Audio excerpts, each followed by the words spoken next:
Out to Beaversfield in the Buckeye State. Waterford playing Hiland in the Sweet 16. Hawks took flight in the second. Garrett Monagold goes to right center.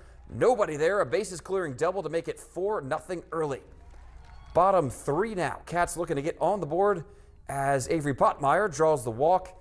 Nothing would come of that though. Monagold back to work here in the fourth for Hiland. One hopper off the fence in left field to score one more, make it 6-0.